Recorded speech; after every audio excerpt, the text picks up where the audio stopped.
लोकसभा चुनाव 2024 में बेहतर सफलता प्राप्त करने के बाद कांग्रेस पार्टी अब उत्तर प्रदेश में अपने संगठन को मजबूत करने की तैयारी में जुटी हुई है, क्योंकि 2019 की लोकसभा में पार्टी को केवल एक सीट ही पूरे प्रदेश में हासिल हुई थी। वहीं वोटिंग प्रतिशत भी कम हुआ था। लेकिन 2024 के चुनाव में कांग्रेस ने 6 सीटों पर जीत हासिल की और वोटिंग प्रतिशत में इजाफा हुआ।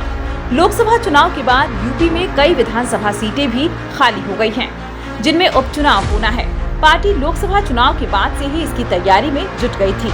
पार्टी के नेता जहां जहां इंडिया गठबंधन सीट की जीत हुई थी, वहां धन्यवाद कार्यक्रम का भी आयोजन कर रहे थे। यही नहीं, पार्टी के प्रदेश अध्यक्ष भी लगातार प्रदेश में दौरा कर यूपी में संगठन को मजबूत कर रहे हैं। कांग्रेस पार्टी प्रदेश में होने वाले विधानसभा उपचुनाव पर अपनी नजर बनाए हुए है। सूत्रों की माने तो 10 सीटों पर होने वाले उपचुनाव में पार्टी सपा के साथ मिलकर चुनाव लड़ना चाहती है। इसके लिए पार्टी ने तैयारी शुरू कर दी है। कांग्रेस पार्टी उन सीटों पर चुनाव लड़ने की तैयारी में है जिन पर भाजपा ने जीत हासिल की थी। जानकारी के मुताबिक कांग्रेस नेताओं का कहना है कि 10 सीटों में कम से कम 4 सीटों पर पार्टी की दावेदारी होगी। लोकसभा चुनाव में विधायकों की जीत के बाद विधानसभा की कुल 10 सीटें खाली हो गई थी।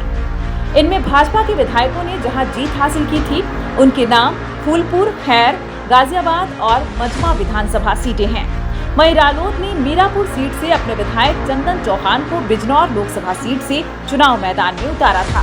साथ ही सपा विधायक इरफान सोलंकी को सजा होने के बाद सदस्यता जाने के बाद कानपुर की सीसामऊ विधानसभा सीट पर उपचुनाव होगा। इस तरह कुल 10 सीटों में से 5 सीट पर समाजवादी पार्टी का कब्जा है, जिनके नाम मिल्कीपुर, करहल, कटिहरी और कुंदरकी है।